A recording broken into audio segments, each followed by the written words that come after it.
Hello students, welcome to my YouTube channel. Students, ಇವತ್ತು ನಾವು class 10th maths chapter 2 ಪೊಲಿನಾಮಿಯಲ್ಸ್ ಅನ್ನ start ಮಾಡೋಣ. ಇದು ಚಾಪ್ಟರ್ 2 ಪೊಲಿನಾಮಿಯಲ್ಸ್ ಇಂಟ್ರೊಡಕ್ಷನ್ ವಿಡಿಯೋ ಆಗಿರುತ್ತದೆ. ಈಗ ನಾವು ಮೊದಲು ಪೊಲಿನಾಮಿಯಲ್ಸ್ ಅಂದರೇನು ಅಂತ ತಿಳಿದುಕೊಳ್ಳೋಣ. ಈಗ ಎ ವೇರಿಯೇಬಲ್ ಯಾವುದಾದ್ರೂ ಅಲ್ಜಿಬ್ರಿಕ್ ಎಕ್ಸ್ಪ್ರೆಷನ್ ಆಗಿರಬಹುದು. ಈಗ ನೀವು ಇದೊಂದು ಎಕ್ಸಾಂಪಲ್ ಅನ್ನ ನೋಡ್ತಾ ಇದ್ದೀರಿ. ಇಲ್ಲಿ ಏನಿದೆ ಅಂದ್ರೆ ಇಲ್ಲಿ ಎಕ್ಸ್ ವೇರಿಯೇಬಲ್ ಇದೆ. ಇಲ್ಲಿ ಎಕ್ಸ್ ವೇರಿಯೇಬಲ್ ಇದ್ರೆ ನಾವು ಇದನ್ನ ಪೊಲಿನಾಮಿಯಲ್ ಇನ್ ಎಕ್ಸ್ ಅಂತ ಕರೆಯುತ್ತೇವೆ. ಈಗ ಇದು ಒಂದು ಗಿವನ್ ಪೊಲಿನಾಮಿಯಲ್ ಇದೆಯಲ್ಲ, ಇದು ಟರ್ಮ್ಸ್ ಗಳಿಂದ ಕೂಡಿ ಆಗಿದೆ. ಈಗ ಟರ್ಮ್ಸ್ ಅಂದ್ರೆ ಇದು ಒಂದು ಟರ್ಮ್. ಈಗ ಇದು ಟರ್ಮ್ ಹೇಗಾಗಿದೆ ಅಂದ್ರೆ ವೇರಿಯೇಬಲ್ ಮತ್ತು ಕೋಎಫಿಷಿಯಂಟ್ ಕೂಡಿ ಒಂದು ಟರ್ಮ್ ಆಗಿದೆ. ಕೋಎಫಿಷಿಯಂಟ್ ಅಂದ್ರೆ ಇಲ್ಲಿ 2 ಏನಿದೆಯಲ್ಲ ಎಕ್ಸ್ ಅದ್ದು ಕೋಎಫಿಷಿಯಂಟ್, ಮತ್ತೆ ಇದು 2 ಇದು ವೇರಿಯೇಬಲ್ ಎಕ್ಸ್ ಕ್ಯೂಬ್. ಇವು ಎರಡು ಕೂಡಿ ಒಂದು ಟರ್ಮ್ ಆಗಿದೆ. ಈಗ ಇವು ಟರ್ಮ್ ಕೂಡಿ ಒಂದು ಪೊಲಿನಾಮಿಯಲ್ ಆಗಿದೆ. ಈಗ ಇದು 4 ಟರ್ಮ್ ಗಳಿಂದ ಕೂಡಿ ಒಂದು ಪೊಲಿನಾಮಿಯಲ್ ಆಗಿದೆ. ಈಗ ಟರ್ಮ್ ಇಲ್ಲಿ ಬರ್ಕೊಳ್ಳೋಣ. 2x ಕ್ಯೂಬ್ ಇದು ಒಂದು ಟರ್ಮ್, ಮತ್ತೆ 4x ಸ್ಕ್ವೇರ್ ಇದು ಒಂದು ಟರ್ಮ್, ಮತ್ತೆ -3x, ಮತ್ತೆ ಇದು +5 ಕೂಡ ಒಂದು ಟರ್ಮ್.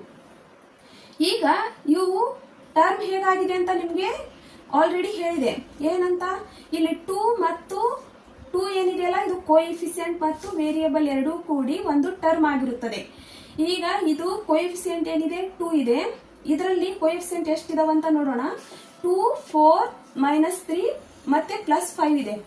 ಅದನ್ನ ಇಲ್ಲಿ ಬರ್ಕೊಳ್ಳೋಣ. ಕೋಎಫಿಷಿಯಂಟ್ 2, 4, -3 ಮತ್ತೆ ಇದು 5 ಇದೆಯಲ್ಲ, ಇದು ಕೋಎಫಿಷಿಯಂಟ್ ಅಲ್ಲ, ಇದು ಕಾನ್ಸ್ಟೆಂಟ್ ಇದೆ. ಅದಕ್ಕೆ ಇದನ್ನ ನಾವು ಬರ್ಕೋಬಾರ್ದು. ಇವಾಗ ವೇರಿಯೇಬಲ್ ಏನಿದೆ ಇಲ್ಲಿ ಎಕ್ಸ್ ಇದೆ. ಈಗ ಇದನ್ನ ಇಲ್ಲಿ ಬರ್ಕೊಳ್ಳೋಣ. ಈಗ ನಿಮಗೆ ಇದು ಕ್ಲಿಯರ್ ಆಗಿ ಅಂಡರ್ಸ್ಟ್ಯಾಂಡ್ ಆಗಿದೆ ಅಂತ ನಾನು ತಿಳ್ಕೊಂತೀನಿ. ಇಲ್ಲಿ ನೋಡಿ, ಇಲ್ಲಿ ವೇರಿಯೇಬಲ್ y ಇದೆ. ಈಗ ಇದು ವೇರಿಯೇಬಲ್ y ಇದ್ರೆ ನಾವು ಏನಂತ ಕರೆಯುತ್ತೇವೆ, ಇದನ್ನ ಪೊಲಿನಾಮಿಯಲ್ ಇನ್ y ಅಂತ ಕರೆಯುತ್ತೇವೆ. ಇದೇ same.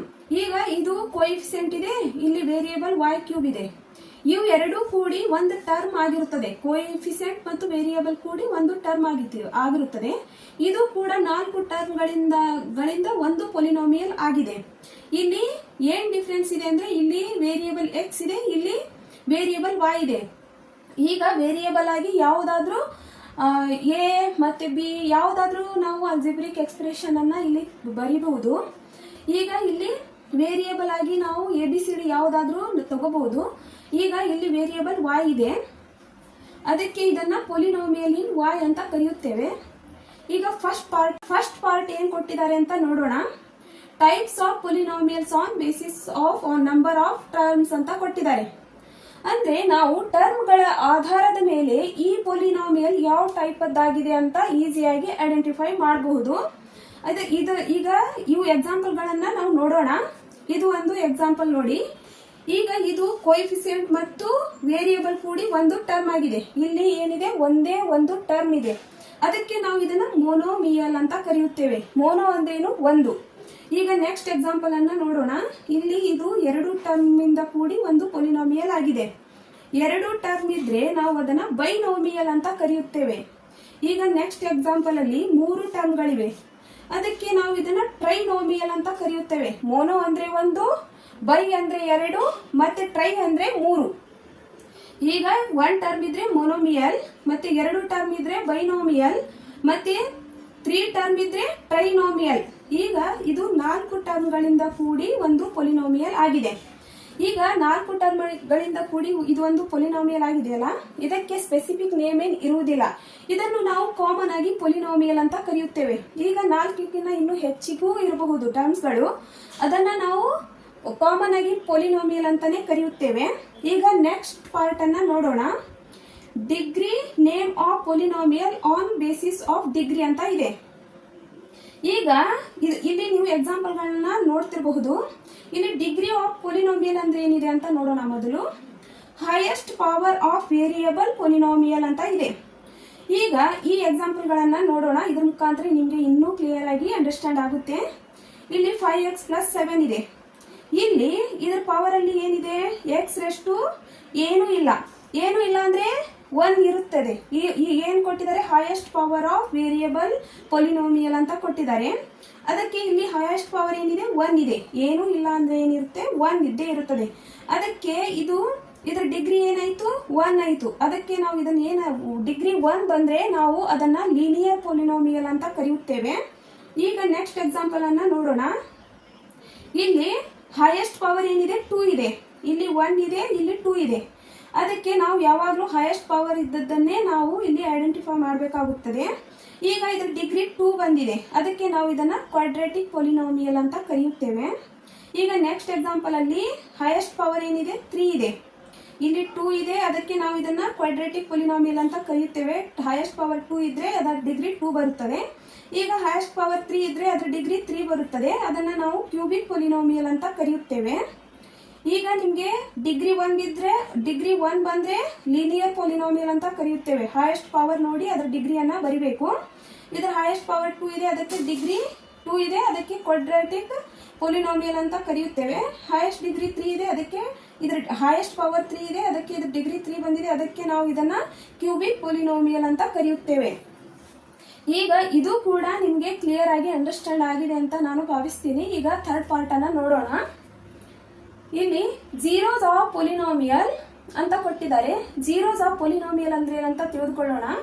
The value of variable for which the polynomial become 0. ಈಗ ಇಲ್ಲಿ ವೇರಿಯೇಬಲ್ ಎಕ್ಸ್ ಇದೆ. ಈ ವೇರಿಯೇಬಲ್ ಎಕ್ಸ್ ಇದ್ದದಲ್ಲಿ ಎಕ್ಸ್ ಇದ್ದ ಪ್ಲೇಸ್ ಅಲ್ಲಿ ನಾವು ಯಾವ್ದಾದ್ರೂ ವ್ಯಾಲ್ಯೂನ ಬರೆದ್ರೆ ಇದು ಪೊಲಿನೋಮಿಯಲ್ ಇದೆಯಲ್ಲ, ಇದು ಕಂಪ್ಲೀಟ್ ಆಗಿ 0 ಆಗಬೇಕು. ಅದನ್ನೇ ನಾವು ಈ ಪೊಲಿನೋಮಿಯಲ್ದು 0 ಅಂತ ಕರೆಯುತ್ತೇವೆ. ಈಗ ಈ ಗಿವನ್ ಪೊಲಿನೋಮಿಯಲ್ ಇದೆಯಲ್ಲ, ಇದನ್ನ ಸಾಲ್ವ್ ಮಾಡುವ ಮೂಲಕ ನಾವು ಇದನ್ನ ಇನ್ನೂ ಕ್ಲಿಯರ್ ಆಗಿ ಅಂಡರ್ಸ್ಟ್ಯಾಂಡ್ ಮಾಡ್ಕೊಳ್ಳೋಣ. ಈಗ ನಾವು ಇದರ 0 ಅನ್ನ ಕಂಡುಹಿಡಿಬೇಕಾಗಿದೆ. ಇದರ ಜೀರೋಸ್ ಅನ್ನ ಕಂಡುಹಿಡಿಬೇಕಂದ್ರೆ ನಾವು 3x - 6 ಇದನ್ನ 0 ಈಕ್ವಲ್ ಅಲ್ಲಿ ಇಡಬೇಕಾಗುತ್ತೆ. ಈಗ ನಾವು ಇದನ್ನ 0 ಈಕ್ವಲ್ ಅಲ್ಲಿ ಬರ್ದಿದ್ದೇವೆ. ನೆಕ್ಸ್ಟ್ ನಾವು 3x ಇಲ್ಲಿ -6 ಇದ್ರೆ ಇಲ್ಲೇನಾಗುತ್ತೆ, +6 ಆಗಿ ಬರುತ್ತೆ. ಮತ್ತೆ ನೆಕ್ಸ್ಟ್ ನಾವು ಇದನ್ನ x ಇಲ್ಲಿ 3 ಏನ್ ಮಲ್ಟಿಪ್ಲೈ ಅಲ್ಲಿ ಇದೆಯಲ್ಲ, ಇದು ಈ ಕಡೆ ಬಂದ್ರೆ ಏನಾಗುತ್ತೆ, ಡಿವೈಡ್ ಅಲ್ಲಿ ಬರುತ್ತದೆ. 6 ಡಿವೈಡೆಡ್ ಬೈ 3. 3 1s 3 2s. ಹಾಗಾದ್ರೆ ಇಲ್ಲಿ x 2 ಬಂದಿದೆ. ಈಗ ಇದು 2 ಏನಿದೆಯಲ್ಲ, ಈ ಪೊಲಿನೋಮಿಯಲ್ದು ಜೀರೋಸ್ ಆಗಿದೆ. ಈಗ ಇದು ಲೀನಿಯರ್ ಪೊಲಿನೋಮಿಯಲ್ ಇದೆ. ಅದಕ್ಕೆ ಇದರ 0 ಏನಿದೆ, 1 ಇದೆ. ಇಲ್ಲಿ ಇದರ 0 ಏನ್ ಬಂದಿದೆ, 1 ಬಂದಿದೆ. 1 ಅಂದ್ರೆ ಒಂದೇ ಒಂದು ನಂಬರ್. ಈಗ ನಾವು ಇಲ್ಲಿ ಕ್ವಾಡ್ರಾಟಿಕ್ ಪೊಲಿನೋಮಿಯಲ್ ತಗೊಂಡಿದ್ವಿ ಅಂದ್ರೆ ಇಲ್ಲಿ ಹೈಯೆಸ್ಟ್ ಪವರ್ ಏನಿರ್ತಿತ್ತು, 2 ಇರ್ತಿತ್ತು. ಮತ್ತೆ ಇಲ್ಲಿ ಏನ್ ಬರ್ತಿತ್ತು, 2 ಇದರ ಡಿಗ್ರಿ 2 ಬರ್ತಿತ್ತು. ಮತ್ತೆ ಇದರ ನಂಬರ್ ಆಫ್ ಜೀರೋಸ್ ಏನ್ ಬರ್ತಿದ್ವು, 2 ಬರ್ತಿದ್ವು. 2 ಅಂದ್ರೆ ಇಲ್ಲಿ 2 3 ಸೇಮ್ನು ಬರಬಹುದು, ಡಿಫ್ರೆಂಟ್ ಬರಬಹುದು, ಅಥವಾ 2 4 ಬೇಕಾದ ಯಾವ್ದು ಬೇಕಾದ್ದು, ಅಥವಾ 4 3 ಯಾವ್ದು ಬೇಕಾದ್ದು ನಂಬರ್ ಇಲ್ಲಿ ಬರಬಹುದು. ಆದ್ರೆ 2 ನಂಬರ್ಸ್ ಬರ್ತಿತ್ತು. ಈಗ x 2 ಒಂದೇ ನಂಬರ್ ಬಂದಿದೆಯಲ್ಲ, ಅದೇ ತರ ಅದ್ರ ಡಿಗ್ರಿ 2 ಬಂದ್ರೆ 2 ನಂಬರ್ ಬರ್ತಿದ್ವು. ಅವು ಸೇಮ್ನು ಇರಬಹುದು ಅಥವಾ ಡಿಫ್ರೆಂಟ್ ಇರಬಹುದು. ಇದು ಲೀನಿಯರ್ ಪೊಲಿನೋಮಿಯಲ್ ಇದೆ. ಅದಕ್ಕೆ ಇಲ್ಲಿ ಅದ್ರ ಜೀರೋಸ್ ಒಂದೇ ಬಂದಿದೆ. ಹಾಗಾದ್ರೆ ಇಲ್ಲಿ ತಿಳ್ಕೊಳ್ಳೋಣ. ಇದು ಡಿಗ್ರಿ 1 ಬಂದ್ರೆ ಇಲ್ಲಿ ನಂಬರ್ ಆಫ್ ಜೀರೋಸ್ ಏನಾಗಿರುತ್ತವೆ, ಒಂದೇ 1 ಬರುತ್ತದೆ. ಇಲ್ಲಿ ಡಿಗ್ರಿ ಏನಿದೆ, ಒಂದೇ ಇದೆ. ಅದಕ್ಕೆ ಅದರ ನಂಬರ್ ಆಫ್ ಜೀರೋಸ್ ಏನ್ ಬಂದಿದೆ, ಒಂದೇ ನಂಬರ್ ಬಂದಿದೆ, ಅದು 2 ಬಂದಿದೆ. ಈ 2 ನ ನಾವು ಈ ಪ್ಲೇಸ್ ಅಲ್ಲಿ ಬರೆದ್ರೆ ಇದು ಕಂಪ್ಲೀಟ್ ಆಗಿ 0 ಆಗುತ್ತದೆ. ಇದನ್ನೇ ನಾವು ಈ ಪೊಲಿನೋಮಿಯಲ್ದು ಜೀರೋಸ್ ಅಂತ ಕರೆಯುತ್ತೇವೆ. ನೆಕ್ಸ್ಟ್ ಇಲ್ಲಿ 2 ಡಿಗ್ರಿ 2 ಬಂದ್ರೆ ನಂಬರ್ ಆಫ್ ಜೀರೋಸ್ ಏನಾಗಿರ್ತವೆ, 2 ಬಂದಿರ್ತವೆ. ಇಲ್ಲಿ ಏನಾದ್ರು ಡಿಗ್ರಿ 2 ಬಂದಿದ್ರೆ ಇದರ ನಂಬರ್ ಆಫ್ ಜೀರೋಸ್ ಏನಾಗಿರ್ತದ್ವು, 2 ನಂಬರ್ಸ್ ಬರ್ತಿದ್ವು. ಅಂದ್ರೆ 2 5 ಅಥವಾ 2 3 ಬೇಕಾದ ನಂಬರ್, ಯಾವ್ದು ಬೇಕಾದ ನಂಬರ್, ಸೇಮ್ ಇರಬಹುದು, ಡಿಫ್ರೆಂಟ್ ಇರಬಹುದು, ಯಾವ್ದು ಬೇಕಾದ ನಂಬರ್ ಬರ್ತಿದ್ವು. 2 ನಂಬರ್ ಬರ್ತಿದ್ವು. ಅದನ್ನ ನಾವು ಇದರದ್ದು ನಂಬರ್ ಆಫ್ ಜೀರೋಸ್ ಅಂತ ಕರೆಯುತ್ತೇವೆ. ಈಗ ನೆಕ್ಸ್ಟ್ ನಾವು ಡಿಗ್ರಿ 3 ಬಂದ್ರೆ ನಂಬರ್ ಆಫ್ ಜೀರೋಸ್ ಏನ್ ಬರ್ತಿದ್ವು, 3 ಬರ್ತಿದ್ವು. ಅಂದ್ರೆ ಇಲ್ಲಿ 5 4 6 ಅಂತ ತಿಳಿದುಕೊಳ್ಳೋಣ. ಈಗ ಇವು ಏನು, 3 ಜೀರೋಸ್, 1 2 3 ಈ ತರ 3 ಜೀರೋಸ್ ಬರ್ತಿದ್ವು. ಈಗ ಇದು ನಾನು ಡಿಫ್ರೆಂಟ್ ಆಗಿ ಬರ್ತಿದ್ದೇನೆ. ಈಗ 5 5 5 ಅಂತ ಸೇಮ್ನು ಬರಬಹುದು, ಅಥವಾ ಡಿಫ್ರೆಂಟ್ ಬರ್ಬೋದು, ಅಥವಾ 2 ಸೇಮ್ ಬರ್ಬೋದು, 1 ಡಿಫ್ರೆಂಟ್ ಬರ್ಬೋದು. ಆ ತರ ಯಾವ್ದು ಬೇಕಾದ್ರೂ ಇಲ್ಲಿ ಜೀರೋಸ್ಗಳು ಬರಬಹುದು. ಈಗ ನೆಕ್ಸ್ಟ್ ನಾವು ಫೋರ್ತ್ ಪಾರ್ಟ್ ಅನ್ನ ನೋಡೋಣ. ಇದು ಕ್ಲಿಯರ್ ಆಗಿ ಅಂಡರ್ಸ್ಟ್ಯಾಂಡ್ ಆಗಿದೆ ಅಂತ ಭಾವಿಸ್ತೀನಿ. ನಾವು ನೆಕ್ಸ್ಟ್ ಫೋರ್ತ್ ಪಾರ್ಟ್ ಅನ್ನ ನೋಡೋಣ. Geometrical meaning of the zeros of polynomial. ಈಗ ಇಲ್ಲಿ ಗ್ರಾಫ್ ಕೊಟ್ಟಿದ್ದಾರೆ. ಈಗ ಈ ಗ್ರಾಫ್ ಗಳ ಮೂಲಕ ನಾವು ಇದತ್ತು zeros of number of zeros ಎಷ್ಟಿದೆ ಅಂತ ನಾವು ತಿಳಿದುಕೊಳ್ಳಬಹುದು. ಈಗ ನಾನು ಇದೊಂದು ಗ್ರಾಫ್ ಇದೆ. ಈ ಗ್ರಾಫ್ ಇದೆಯಲ್ಲ, ಎಕ್ಸ್ ಎಕ್ಸಿಸ್ ಕೊಟ್ಟಿದ್ದಾರೆ ಮತ್ತೆ ವೈ ಎಕ್ಸಿಸ್ ಕೊಟ್ಟಿದ್ದಾರೆ.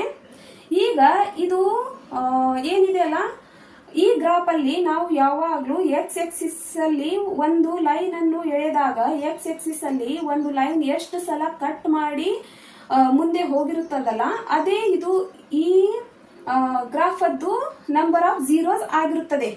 ಈಗ ನಾನು ಒಂದು ಎಕ್ಸಾಂಪಲ್ ಮೂಲಕ ನಿಮಗೆ ತಿಳಿಸುತ್ತೇನೆ. ಒಂದು ಗೆರೆಯನ್ನ ಎಳೆಯುವ ಮೂಲಕ ನಾನು ನಿಮಗೆ ತಿಳಿಸುತ್ತೇನೆ. ಈಗ ನಾನು ಒಂದು ಗೆರೆಯನ್ನ ಇಲ್ಲಿ ಎಳೆಯುತ್ತೇನೆ. ಇಲ್ಲಿ 2 ಕಡೆ ಕಟ್ ಆಗಿದೆ. ಇಲ್ಲಿ ಈ ಎಕ್ಸ್ ಎಕ್ಸಿಸ್ ಅಲ್ಲಿ ಒಂದು ಗೆರೆ ಏನು ಹಾದು ಹೋಗಿರುತ್ತದಲ್ಲ, ಅದು ಎಷ್ಟು ಸಲ ಆ ಎಕ್ಸ್ ಎಕ್ಸಿಸ್ ಲೈನ್ ಅನ್ನು ಎಷ್ಟು ಸಲ ಕಟ್ ಮಾಡಿರುತ್ತಲ್ಲ, ಅದೇ ಪಾಯಿಂಟ್ ಏನಿರುತ್ತಲ್ಲ, ಅದೇ ಇದು ಈ ಗ್ರಾಫ್ ಅದ್ದು ನಂಬರ್ ಆಫ್ ಜೀರೋಸ್ ಆಗಿರುತ್ತದೆ. ಇಲ್ಲಿ ಬರ್ಕೊಳ್ಳೋಣ. Number of zeros is equal to, ಇಲ್ಲಿ ಏನ್ ಬಂದಿದೆ ಇಲ್ಲಿ ಕ್ಲಿಯರ್ ಆಗಿ ಬರ್ಕೊಳ್ಳೋಣ.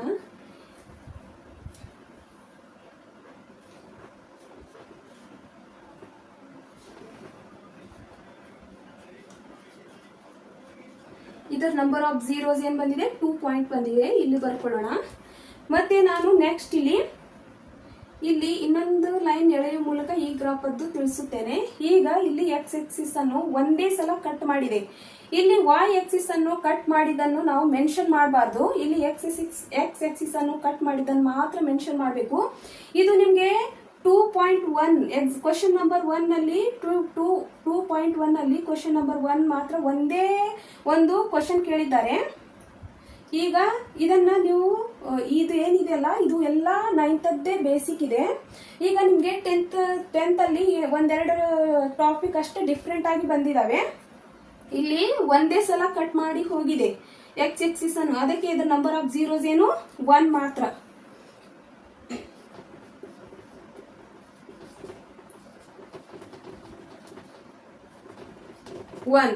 ಇದರ ನಂಬರ್ ಆಫ್ ಜೀರೋಸ್ 1 ಮಾತ್ರ. ಇಲ್ಲಿ ವೈ ಇದನ್ನ ನಾವು ಮೆನ್ಷನ್ ಮಾಡಬಾರ್ದು. ಇಲ್ಲಿ ನಾವು ಈಗ ಇದನ್ನ ಹೀಗೆ ಕಟ್ ಮಾಡಿ ಮುಂದೆ ಇದು ಲೈನ್ ಹೋಗಿರುತ್ತದೆ.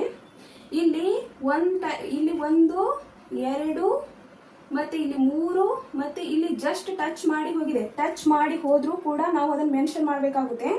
ಇದರ ನಂಬರ್ ಆಫ್ ಜೀರೋಸ್ ಎಷ್ಟಿದಾವೆ 4 ಇದಾವೆ. ಈ ವೈ ಅಲ್ಲಿ ಕಟ್ ಮಾಡಿದನ್ನ ನಾವು ಮೆನ್ಷನ್ ಮಾಡಬಾರ್ದು.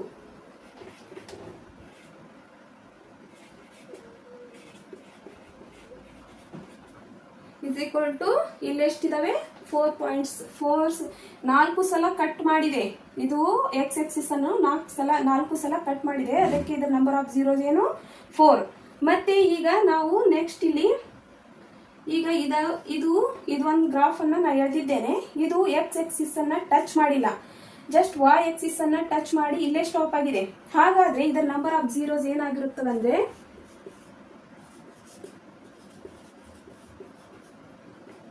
0 ಆಗಿರುತ್ತದೆ. ಇದರ ನಂಬರ್ ಆಫ್ ಜೀರೋಸ್ ಏನಾಗಿರುತ್ತವೆ 0 ಆಗಿರುತ್ತದೆ. ಯಾಕಂದ್ರೆ ಇದು ಎಕ್ಸ್ ಎಕ್ಸಿಸ್ ಅನ್ನ ಟಚ್ ಮಾಡಿಲ್ಲ, ಕಟ್ಟು ಮಾಡಿಲ್ಲ. ಅದಕ್ಕೆ ಇದರ ನಂಬರ್ ಆಫ್ ಜೀರೋಸ್ ಏನಾಗಿರುತ್ತದೆ 0ನೇ ಆಗಿರುತ್ತದೆ. ನೆಕ್ಸ್ಟ್ ಈಗ ಇದು ಇಷ್ಟು ಸಲ ಕಟ್ ಮಾಡಿದೆ. 1 2 3 4 5 6 ಮತ್ತೆ 7. ಇಲ್ಲಿ 7 ಟೈಮ್ಸ್ ಕಟ್ ಮಾಡಿದೆ. ಈ ಎಕ್ಸ್ ಎಕ್ಸಿಸ್ ಅನ್ನು ಈ ಲೈನ್ ಈಗ 7 ಸಲ ಕಟ್ ಮಾಡಿದೆ. ಅದಕ್ಕೆ ಇದರ ನಂಬರ್ ಆಫ್ ಜೀರೋಸ್ ಏನಾಗ್ತಾವು number of zeros is equal to 7. ಈಗ ಇದು 2 ಸಲ ಕಟ್ ಮಾಡಿದೆ. ಅದಕ್ಕೆ ಇದರ ನಂಬರ್ ಆಫ್ ಜೀರೋಸ್ 2. ಇದು 1 ಸಲ ಮಾತ್ರ ಎಕ್ಸ್ ಎಕ್ಸಿಸ್ ಅನ್ನು ಕಟ್ ಮಾಡಿದೆ. ಅದಕ್ಕೆ ನಂಬರ್ ಆಫ್ ಜೀರೋಸ್ ಏನು 1 ಬಂದಿದೆ. ಇದು 4 ಸಲ ಇದು ಒಂದ್ಸಲ ಟಚ್ ಮಾಡಿ ಹೋಗಿದೆ, 3 ಸಲ ಕಟ್ ಆಗಿದೆ. ಅದಕ್ಕೆ ಇದು ನಂಬರ್ ಆಫ್ ಜೀರೋಸ್ ಏನ್ 4. ಬರೀ ಟಚ್ ಮಾಡಿ ಹೋದ್ರೂ ಕೂಡ ಅದನ್ನ ನಾವು ಮೆನ್ಷನ್ ಮಾಡಬೇಕಾಗುತ್ತೆ. ಮತ್ತೆ ಇದು ಈ ಲೈನು ಎಕ್ಸ್ ಆಕ್ಸಿಸ್ ಅನ್ನ ಟಚ್ ಮಾಡಿಲ್ಲ, ಅದಕ್ಕೆ ಇದು ನಂಬರ್ ಆಫ್ 0. ಮತ್ತೆ ಈ ಲೈನು 7 ಸಲ ಇದು ಎಕ್ಸ್ ಆಕ್ಸಿಸ್ ಅನ್ನ ಟಚ್ ಮಾಡಿ ಇದು ಕಟ್ ಮಾಡಿದೆ, ಅದಕ್ಕೆ ಇದರ ನಂಬರ್ ಆಫ್ 7. ಇದು ಗ್ರಾಫ್ ಕೂಡ ನಿಮಗೆ ಕ್ಲಿಯರ್ ಆಗಿ ಅಂಡರ್ಸ್ಟ್ಯಾಂಡ್ ಆಗಿದೆ ಅಂತ ತಿಳಿದುಕೊಳ್ಳುತ್ತೇನೆ. ಇದು ಕ್ವಶನ್ ನಂಬರ್ 1 ಮತ್ತೆ 2.1 ಅಲ್ಲಿ ಕೇಳಿದ್ದಾರೆ. ಇದೇ ತರದ್ದು ನಿಮ್ಗೆ ಎಕ್ಸಾಂಪಲ್ ಅನ್ನ ಕೇಳಿದ್ದಾರೆ. ಇದು ಅರ್ಥ ಆದ್ರೆ ನಿಮ್ಗೆ ಅದು ಕೂಡ ತುಂಬಾ ಚೆನ್ನಾಗಿ ಅರ್ಥ ಆಗುತ್ತೆ. ನಾವು ಅದನ್ನ ಸಾಲ್ವ್ ಮಾಡುವಾಗ ನೋಡೋಣ. ಈಗ ನಾವು ನೆಕ್ಸ್ಟ್ ಎಕ್ಸಾಂಪಲ್ ಅನ್ನ ನೋಡೋಣ. ಇದು 10th ಅಲ್ಲಿ ಇದು ತುಂಬಾನೇ ಇಂಪಾರ್ಟೆಂಟ್ ಇದೆ, ನಿಮ್ಗೆ ಕೇಳ್ತಾರೆ. ಅದಕ್ಕೆ ಇದನ್ನ ಚೆನ್ನಾಗಿ ನೋಡ್ಕೊಳ್ಳಿ. ಇಲ್ಲಿ ನೆಕ್ಸ್ಟ್ 5th ಪಾರ್ಟ್ ಅನ್ನ ನೋಡೋಣ. ಇದೇ ತುಂಬಾ ಇಂಪಾರ್ಟೆಂಟ್ ಇದೆ, ನಿಮ್ಗೆ 10th ಅಲ್ಲಿ ಕೇಳ್ತಾರೆ, ಕ್ವಶನ್ ಕೇಳ್ತಾರೆ. ಅದಕ್ಕೆ ಇದನ್ನ ಚೆನ್ನಾಗಿ ನೋಡ್ಕೊಳ್ಳಿ. Relation between zeros and coefficient of polynomial. ಈಗ 0 ಮತ್ತು ಕೋಎಫಿಷಿಯಂಟ್ ನಡುವಿನ ರಿಲೇಷನ್ ಅನ್ನ ಇಲ್ಲಿ ಪೊಲಿನಾಮಿಯಲ್ ಅಲ್ಲಿ ಜೀರೋಸ್ ಮತ್ತು ಕೋಎಫಿಷಿಯಂಟ್ ನಡುವಿನ ರಿಲೇಷನ್ ಅನ್ನ ಕೊಟ್ಟಿದ್ದಾರೆ. ಅದನ್ನ ನಾವು ಇಲ್ಲಿ ನೋಡ್ಕೊಳ್ಳೋಣ. General form of quadratic polynomial ಅಂದ್ರೆ ಈಗ ax² + bx + c ಇದೆಯಲ್ಲ, ಇದು ಕ್ವಾಡ್ರಾಟಿಕ್ ಪೊಲಿನಾಮಿಯಲ್ದು ಜನರಲ್ ಫಾರ್ಮ್ ಆಗಿದೆ. ಈಗ ಇಲ್ಲಿ ಏನಿದೆ, ಇದು x ಏನಿದೆ ವೇರಿಯಬಲ್ ಇದೆ, ಮತ್ತೆ a ಏನಿದೆ ಕೋಎಫಿಷಿಯಂಟ್ ಇದೆ. x² ಕೋಎಫಿಷಿಯಂಟ್ ಏನಿದೆ a ಇದೆ, ಮತ್ತೆ x ಅದ್ದು ಕೋಎಫಿಷಿಯಂಟ್ ಏನಿದೆ b ಇದೆ, ಮತ್ತೆ ಇದು c ಏನಿದೆ ಕಾನ್ಸ್ಟೆಂಟ್ ಇದೆ. ಈಗ ಇದು ಜನರಲ್ ಫಾರ್ಮ್ 3 ಟರ್ಮ್ಗಳಿಂದ ಕೂಡಿ ಆಗಿದೆ. ಇದರಲ್ಲಿ ವೇರಿಯಬಲ್ ಇದೆ ಮತ್ತೆ ಕೋಎಫಿಷಿಯಂಟ್ ಇದೆ. x² ಅದ್ದು ಕೋಎಫಿಷಿಯಂಟ್ a ಇದೆ, x ಅದ್ದು ಕೋಎಫಿಷಿಯಂಟ್ b ಇದೆ, ಮತ್ತೆ ಇದು c ಕಾನ್ಸ್ಟೆಂಟ್ ಇದೆ. ಈಗ ಇಲ್ಲಿ ನೋಡೋಣ. Sum of zeros alpha plus beta is equal to -b divided by a is equal to coefficient of x coefficient of x² ಅಂತ ಇದೆ. ಈಗ ಸಮ್ ಆಫ್ ಜೀರೋಸ್ ಆಲ್ಫಾ ಮತ್ತು ಬೀಟಾ ಇಂದ ಡಿನೋಟ್ ಮಾಡುತ್ತಾರೆ. ಈಗ ಆಲ್ಫಾ ಮತ್ತು alpha plus beta is equal to b minus a ಗೆ equal ಆಗಿರುತ್ತವೆ. -b ಅಂದ್ರೆ ಕೋಎಫಿಷಿಯಂಟ್ ಆಫ್ x ಇಲ್ಲಿದೆ ಅಲ್ಲ, x ಅದ್ದು ಕೋಎಫಿಷಿಯಂಟ್ ಏನಿದೆ b ಇದೆ, ಅದು ಏನಿದೆ ಇಲ್ಲಿ b ಅಂದ್ರೆ ಏನಿದೆ ಕೋಎಫಿಷಿಯಂಟ್ ಆಫ್ x ಇದೆ, ಮತ್ತೆ ಕೋಎಫಿಷಿಯಂಟ್ ಆಫ್ x² ಅದ್ದು ಇಲ್ಲಿ ಕೋಎಫಿಷಿಯಂಟ್ ಏನಿದೆ a ಇದೆ. ಇದನ್ನ ನಾವು ಇದರ ಮೀನಿಂಗ್ ಏನಿದೆ ಕೋಎಫಿಷಿಯಂಟ್ ಆಫ್ x ಮತ್ತೆ ಕೋಎಫಿಷಿಯಂಟ್ ಆಫ್ x² ಅಂತ ಇದೆ. ಮತ್ತೆ ನೆಕ್ಸ್ಟ್ ನೋಡೋಣ. Product of zeros alpha into beta ಅಂತ ಇದೆ. ಇದು ಆಲ್ಫಾ ಇಂಟು ಬೀಟಾ ಜೀರೋಸ್ ಏನಿರುತ್ತಲ್ಲ, ಇದು c ಡಿವೈಡೆಡ್ ಬೈ a ಗೆ ಈಕ್ವಲ್ ಆಗಿ ಇರುತ್ತವೆ. ಈಗ ಆಲ್ಫಾ ಇಂಟು ಬೀಟಾ ಏನಿದೆಯಲ್ಲ, ಇದು c ಡಿವೈಡೆಡ್ ಬೈ a ಗೆ ಈಕ್ವಲ್ ಆಗಿರುತ್ತದೆ. ಈಗ c ಡಿವೈಡೆಡ್ ಬೈ a ಅಂದ್ರೆ ಇಲ್ಲಿ ನೋಡೋಣ ಕೋಎಫಿಷಿಯಂಟ್ ಆಫ್ ಟರ್ಮ್. ಈಗ ಇದೊಂದು ಟರ್ಮ್, ಕೋಎಫಿಷಿಯಂಟ್ ಆಫ್ ಟರ್ಮ್ ಮತ್ತೆ ಕೋಎಫಿಷಿಯಂಟ್ ಆಫ್ x² ಕೋಎಫಿಷಿಯಂಟ್ ಏನಿದೆ a ಇದೆ. c ಡಿವೈಡೆಡ್ ಬೈ a ಅಂದ್ರೆ ನಿಮ್ಗೆ ಅರ್ಥ ಆಯ್ತಂತ ತಿಳ್ಕೊಂತೀನಿ. ಈಗ ಇಲ್ಲಿ ಎಕ್ಸಾಂಪಲ್ ಒಂದು ಕ್ವಶನ್ ನಿಮ್ಗೆ ಕೇಳ್ತಾರೆ. ನಾನು ಇಲ್ಲಿ ಒಂದು ಎಕ್ಸಾಂಪಲ್ ಅನ್ನ ತಗೊಂಡಿದ್ದೇನೆ. ಈ ಎಕ್ಸಾಂಪಲ್ ಅದ್ದು ನಾವು ಫ್ಯಾಕ್ಟರೈಸ್ ಮಾಡಬೇಕು. ಈಗ ಮೊದಲು ನಾವು ಇದರಲ್ಲಿ a b ಮತ್ತೆ c ನ ಫೈಂಡ್ ಮಾಡೋಣ. ಇಲ್ಲಿ a ಅಂದ್ರೆ ಏನಿದೆ 2 ಇದೆ, ಮತ್ತೆ b ಅಂದ್ರೆ ಏನಿದೆ -8 ಇದೆ, ಮತ್ತೆ c ಅಂದ್ರೆ ಏನಿದೆ 6 ಇದೆ. ಈಗ ನಾವು ಇದರದ್ದು ಪ್ರಾಡಕ್ಟ್ ಮಾಡ್ಕೊಳ್ಳೋಣ. ಅಲ್ಫಾ ಮತ್ತು ಬೀಟಾ ದ ಆಧಾರದ ಮೇಲೆ ಇದರದೆಲ್ಲ ಪ್ರಾಡಕ್ಟ್ ಮತ್ತು ಸಮ್ ಎರಡು ಮಾಡ್ಕೊಳ್ಳೋಣ. ಈಗ ಸಮ್ ಫಸ್ಟ್ ಮಾಡ್ಕೊಳ್ಳೋಣ. Alpha plus beta is equal to -b divided by a ಅಂತ ಬರುತ್ತೆ. ಅಲ್ಫಾ ಮತ್ತು ಬೀಟಾ ಅಂದ್ರೆ ಏನಿದೆ, ಅಲ್ಫಾ ಪ್ಲಸ್ ಬೀಟಾ ಅಂದ್ರೆ -b ಡಿವೈಡೆಡ್ ಬೈ a ಅಂತಿದೆ. ಈ ವ್ಯಾಲ್ಯೂನ ಇದರಲ್ಲಿ ಪುಟ್ ಮಾಡೋಣ. ಮೈನಸ್ ಹೊರಗಿಡೋಣ. ಇಲ್ಲಿ -8 ಇದೆ, ಇದನ್ನ ಬ್ರಾಕೆಟ್ ಅಲ್ಲಿ ಬರೆದುಕೊಳ್ಳೋಣ. ಇಲ್ಲಿ ಡಿವೈಡ್ ಅಲ್ಲಿ 2 ಬಂದಿದೆ. ನೆಕ್ಸ್ಟ್ ಇಲ್ಲಿ ಮೈನಸ್ ಇಂಟು ಮೈನಸ್ ಮಾಡಿದ್ರೆ ಪ್ಲಸ್ ಆಯ್ತು, 8 ಬಂದಿದೆ, ಮತ್ತೆ 2. ಇದನ್ನ 2 1s 2 4s ಆಯ್ತು. ಇದು ಈಗ ಇದರ ಸಮ್ ಮಾಡಿದ್ರೆ ಏನ್ ಬಂದಿದೆ, ಅಲ್ಫಾ ಪ್ಲಸ್ ಬೀಟಾ ಸಮ್ ಮಾಡಿದ್ರೆ 4 ಬಂದಿದೆ. ಈಗ ನಾವು ಮತ್ತೆ ಅಲ್ಫಾ ಇಂಟು ಬೀಟಾದ್ ಮಾಡೋಣ. ಈಗ ಅಲ್ಫಾ ಮತ್ತೆ ಇಂಟು ಬೀಟಾ ಅಂದ್ರೆ ಏನಿದೆ, c ಡಿವೈಡೆಡ್ ಬೈ a ಇದೆ. ಇಲ್ಲಿ product of zeros alpha into ಬೀಟಾದ ಏನಿದೆ, c ಡಿವೈಡೆಡ್ ಬೈ a ಇದೆ. ಇದನ್ನ ಇಲ್ಲಿ ಬರ್ಕೊಂಡಿದ್ದೇನೆ. ಇಲ್ಲಿ a ಅಂದ್ರೆ ಏನಿದೆ, c ಅಂದ್ರೆ ಏನಿದೆ 6 ಇದೆ, ಮತ್ತೆ a ಅಂದ್ರೆ ಏನಿದೆ 2 ಇದೆ. ಇದನ್ನ ಡಿವೈಡ್ ಮಾಡಿದ್ರೆ 2 1 ಮತ್ತೆ 2 3 ಈಗ ಇಲ್ಲಿ 3 ಬರುತ್ತದೆ. ಇದರ ಪ್ರಾಡಕ್ಟ್ ಮಾಡಿದ್ರೆ 3 ಬಂದಿದೆ, ಮತ್ತೆ ಇದರ ಸಮ್ ಮಾಡಿದ್ರೆ 4 ಬಂದಿದೆ. ಇದನ್ನ ನಾವು ಈ ಇಕ್ವೇಶನ್ ಅಲ್ಲಿ ವೆರಿಫೈ ಮಾಡಬೇಕು. ಈಗ ಈ ಎಕ್ಸಾಂಪಲ್ ಇದೆಯಲ್ಲ, ಇದನ್ನ ನಾವು ಇದರ ಫ್ಯಾಕ್ಟರೈಸ್ ಮಾಡ್ಕೋಬೇಕು. ಫ್ಯಾಕ್ಟರೈಸ್ ಅಂದ್ರೆ ಈಗ ಸ್ಪ್ಲಿಟಿಂಗ್ ಮಿಡಲ್ ಟರ್ಮ್ ಮಾಡ್ಕೋಬೇಕು. ಸ್ಪ್ಲಿಟಿಂಗ್ ಮಿಡಲ್ ಟರ್ಮ್ ಮಾಡ್ಕೋಬೇಕಂದ್ರೆ ನಾವು ನಿಮ್ಗೆ ಗೊತ್ತಿದೆ, ಈಗ ಇದರದ್ದು ಮತ್ತೆ ಇದನ್ನ ಮಲ್ಟಿಪ್ಲೈ ಮಾಡಿದ್ರೆ 12 ಆಗುತ್ತದೆ. 2 × 6 = 12 ಆಗಿದೆ. ಮತ್ತೆ ಇದನ್ನ ಇದರ ಫ್ಯಾಕ್ಟರ್ಸ್ ಮಾಡಿದ್ರೆ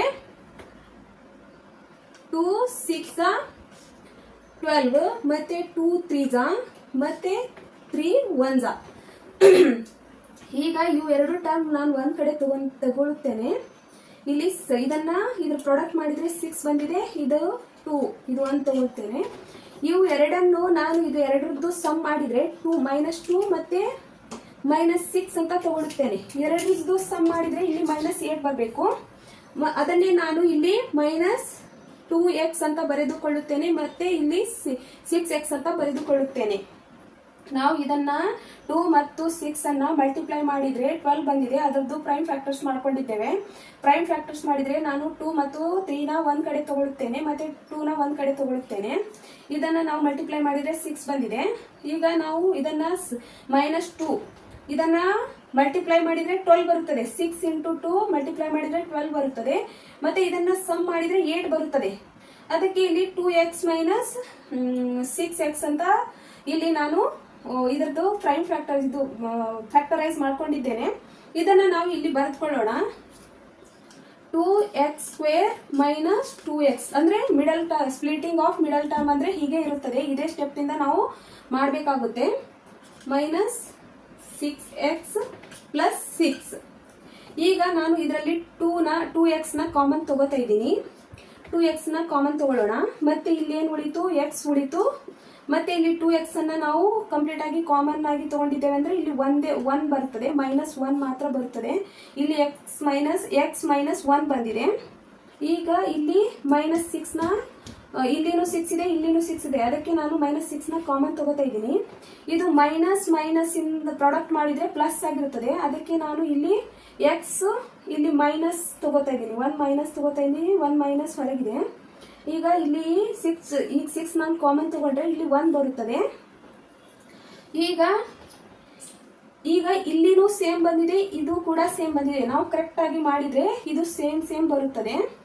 ಈಗ ನಾವು ಇಲ್ಲಿ x -1 ಸೇಮ್ ಬಂದಿದೆಯಲ್ಲ, ಅದಕ್ಕೆ ಇದನ್ನ ಕಾಮನ್ ತಗೊಳ್ಳೋಣ. x -1 ಮತ್ತೆ ಇಲ್ಲಿ 2x ಉಳಿಯುತ್ತದೆ, ಮತ್ತೆ -6 ಉಳಿಯುತ್ತದೆ. ಇದನ್ನು ಕೂಡ ಬರ್ಕೊಳ್ಳೋಣ. 2x - 6. ಈಗ ಇದರದ ಫ್ಯಾಕ್ಟರ್ಸ್ ಗಳು ಬಂದವು. ಈಗ ನಾವು ಇದರದ ಝೀರೋಸ್ ಕಂಡು ಹಿಡಿಬೇಕಂದ್ರೆ ನಾವು ಇದನ್ನ 0 ಈಕ್ವಲ್ ಅಲ್ಲಿ ಇಡಬೇಕಾಗುತ್ತದೆ. ಅದಕ್ಕೆ ಇಲ್ಲಿ ನಾವು x -1 = 0 ಅಂತ ಬರೆದುಕೊಳ್ಳೋಣ. ಈಗ x = 1 ಅಂದ್ರೆ ಈಗ ಇದ್ರದ್ದು ವ್ಯಾಲ್ಯೂ ಏನ್ ಬಂತು? x ಅಂದ್ರೆ 1 ಬಂದಿದೆ. ಈಗ ನಾವೇನು ಇದು ಎರಡು ಫ್ಯಾಕ್ಟರ್ಸ್ ಬಂದವ, ಇದನ್ನ ನಾವು x -1 ಇದೆಯಲ್ಲ, ಇದನ್ನ 0 ಈಕ್ವಲ್ ಅಲ್ಲಿ ಇಟ್ಟಿದ್ದೇವೆ. ಯಾಕಂದ್ರೆ ಇದರ ಜೀರೋಸ್ ನಾವು ಫೈಂಡ್ ಮಾಡಬೇಕು. ಇದರದ್ದು 0 x = 1 ಬಂದಿದೆ. ಇದು ಅಲ್ಫಾ ಅಂತ ತಿಳಿದುಕೊಳ್ಳೋಣ. ಮತ್ತೆ ಇಲ್ಲಿ 2x ಅದ್ ಮಾಡ್ಕೊಳ್ಳೋಣ. ಈಗ 2x - 6 ಇದನ್ನು ನಾನು 0 ಈಕ್ವಲ್ ಅಲ್ಲಿ ಇಡುತ್ತೇನೆ. ಈಗ ಇದನ್ನ ಮಾಡಿದ್ರೆ 2x = 6 ಬರುತ್ತದೆ. ಈಗ x ಇದು ಮಲ್ಟಿಪ್ಲೈ ಅಲ್ಲಿ ಈ ಕಡೆ ಡಿವೈಡ್ ಅಲ್ಲಿ ಬರುತ್ತದೆ. 6 / 2 2 1 2 3 ಹಾಗಾದ್ರೆ ಇದು x = 3 ಬಂದಿದೆ. ಇದು ಇದರ ಬೀಟಾ ಅಂತ ತಿಳ್ಕೊಳ್ಳೋಣ. ಇದು ಇದರ ಜೀರೋಸ್ ಆಗಿದೆ. ಈಗ ನಾವು ಜೀರೋಸ್ ಅನ್ನ ಎರಡು ಜೀರೋಸ್ ಗಳನ್ನ ಕಂಡು ಹಿಡಿತೇವೆ, ಅಲ್ಫಾ ಮತ್ತು ಬೀಟಾ. ಈಗ ನಾವು ಇಲ್ಲಿ ಅದ್ರ ಸಮ್ ಅಲ್ಲಿ ಇದನ್ನ ವೆರಿಫೈ ಮಾಡೋಣ. ಅದರ ಅಲ್ಫಾ ಮತ್ತು ಬೀಟಾ ಸಮ್ ಮಾಡುವ ಮೂಲಕ ನಾವು ಇದರ ವೆರಿಫೈ ಅನ್ನ ಮಾಡೋಣ. ಇದು ಸಮ್ ಮಾಡಿದ್ರೆ ಮತ್ತು ಪ್ರಾಡಕ್ಟ್ ಮಾಡಿದ್ರೆ ಇದು 4 ಮತ್ತು 3 ಬರಬೇಕಾಗುತ್ತೆ. ಇದು ಇಲ್ಲಿ ಮಾಡಿ ನೋಡೋಣ. ಅಲ್ಫಾ ಪ್ಲಸ್ ಬೀಟಾ = ಈಗ ಅಲ್ಫಾ ಅಂದ್ರೆ ಏನಿದೆ? 1 ಇದೆ. ಮತ್ತೆ ಬೀಟಾ ಅಂದ್ರೆ ಏನಿದೆ? 3 ಇದೆ. ಅದನ್ನ ಸಮ್ ಮಾಡಿದ್ರೆ 4 ಬಂದಿದೆ. ಮೈನಸ್ ಈಗ 4 ಏನಿದೆ? ಅಲ್ಫಾ ಪ್ಲಸ್ ಬೀಟಾ ಅಂದ್ರೆ ಏನಿದೆ? -b/4 ಇದೆ. ಇಲ್ಲಿ ಬರ್ಕೊಳ್ಳೋಣ. -b/a sorry minus alpha plus beta ಅಂದ್ರೆ ಏನಿದೆ? -b/a ಇದೆ. ಇದನ್ನ ನಾವು minus B divided by A ಅಂತ ಬರ್ಕೊಂಡಿದ್ದೇವೆ. ಈಗ ಇದು ವೆರಿಫೈ ಆಗಿದೆ. ನೆಕ್ಸ್ಟ್ ನಾವು ಅಲ್ಫಾ ಮತ್ತು ಬೀಟಾ ಪ್ರಾಡಕ್ಟ್ ಮಾಡಿ ನೋಡೋಣ. ಈಗ ಅಲ್ಫಾ ಅಂದ್ರೆ ಏನಿದೆ 1 ಇದೆ, ಮತ್ತೆ ಬೀಟಾ ಅಂದ್ರೆ ಏನಿದೆ 3 ಇದೆ. ಇದರ ಪ್ರಾಡಕ್ಟ್ ಮಾಡಿದ್ರೆ 3 ಬಂದಿದೆ. ಇದು ಸಿ ಡಿವೈಡೆಡ್ ಬೈ ಎ. ಈಗ ಇಲ್ಲಿ ಕೂಡ 3 ಬಂದಿದೆ, ಇಲ್ಲಿ ಕೂಡ 3 ಬಂದಿದೆ, ಮತ್ತೆ ಇಲ್ಲಿ ಕೂಡ 4 ಬಂದಿದೆ, ಇಲ್ಲಿ ಕೂಡ 4 ಬಂದಿದೆ. ಅದಕ್ಕೆ ಇದು ವೆರಿಫೈ ಆಗಿದೆ. ಈಗ ನಾವು ಈ ವ್ಯಾಲ್ಯೂ ಅಲ್ಲಿ ಎ ಬಿ ವ್ಯಾಲ್ಯೂಗಳನ್ನ ಪುಟ್ ಮಾಡಿ ಇದರ ಸಮ್ ಮಾಡಿದ್ರೆ 4 ಬಂದಿದೆ, ಮತ್ತೆ ಇದರ ಪ್ರಾಡಕ್ಟ್ ಮಾಡಿದ್ರೆ 3 ಬಂದಿದೆ. ಎ ಬಿ ಸಿ ಅಂತ ಇವು ವ್ಯಾಲ್ಯೂಗಳನ್ನ ಫೈಂಡ್ ಮಾಡಿ ಅದನ್ನ ಪುಟ್ ಮಾಡಿದ್ರೆ ಇದು 4 ಮತ್ತು 3 ಬಂದಿದೆ. ಮತ್ತೆ ನಾವು ಇವು ಎರಡು ಜೀರೋಸ್ಗಳನ್ನ ಕಂಡು ಹಿಡಿದು ಇದು x = 1 0 ಮತ್ತೆ x = 3 ಎರಡು ಜೀರೋಸ್ಗಳನ್ನ ಕಂಡು ಹಿಡಿದು ಇವೇನು ಇದ್ರ ಫ್ಯಾಕ್ಟರ್ಸ್. ಇದನ್ನ ಫ್ಯಾಕ್ಟರೈಸ್ ಮಾಡಿದಾಗ ಎರಡು ಜೀರೋಸ್ ಇಲ್ಲಿ ನಾವು ಫೈಂಡ್ ಮಾಡಿದ್ದೇವೆ. ಎರಡು ಜೀರೋಸ್ ಅನ್ನ ನಾವು ಅದ್ರ ಸಮ್ ಮಾಡಿದ್ರೆ 4 ಬಂದಿದೆ, ಮತ್ತೆ ಅದ್ರ ಪ್ರಾಡಕ್ಟ್ ಮಾಡಿದ್ರೆ 3 ಬಂದಿದೆ. ಅಂದ್ರೆ ಸೇಮ್ ಬಂದಿದೆ. ಅದಕ್ಕೆ ಇದು ವೆರಿಫೈಡ್ ಆಗಿದೆ. ಇಲ್ಲಿ ಬರೆಯೋಣ. ಇಲ್ಲಿ ಇದು ವ್ಯಾಲ್ಯೂ ಪುಟ್ ಮಾಡಿದ್ರು ಇಲ್ಲಿ 4 3 ಬಂದಿದೆ. ಇದರದ್ದು ಜೀರೋಸ್ ವ್ಯಾಲ್ಯೂನ ಇಲ್ಲಿ ಸಮ್ ಮಾಡಿ ಮತ್ತೆ ಅದ್ರ ಪ್ರಾಡಕ್ಟ್ ಮಾಡಿದ್ರು ಇಲ್ಲಿ ಏನ್ ಬಂದಿದೆ 4 3 ಬಂದಿದೆ. ಅದಕ್ಕೆ ಇದು ವೆರಿಫೈ ಆಗಿದೆ. ನಿಮಗೆ ಇದು ಎಲ್ಲ ಕ್ಲಿಯರ್ ಆಗಿ ಅಂಡರ್ಸ್ಟ್ಯಾಂಡ್ ಆಗಿದೆ ಅಂತ ನಾನು ತಿಳ್ಕೊಳ್ತೇನೆ. ಈಗ ನಿಮ್ಗೆ ಇದರಲ್ಲಿ ಏನಾದ್ರೂ ಡೌಟ್ಸ್ ಇದ್ರೆ ನನಗೆ ಕಮೆಂಟ್ಸ್ ಮಾಡಿ. ಈಗ ನಿಮ್ಗೆ ನನ್ನ ಕ್ಲಾಸ್ ಲೈಕ್ ಆದ್ರೆ ಸಬ್ಸ್ಕ್ರೈಬ್ ಮಾಡ್ಕೊಡಿ, ಲೈಕ್ ಮಾಡಿ, ಕಮೆಂಟ್ ಮಾಡಿ, ಶೇರ್ ಮಾಡಿ. Thank you for watching.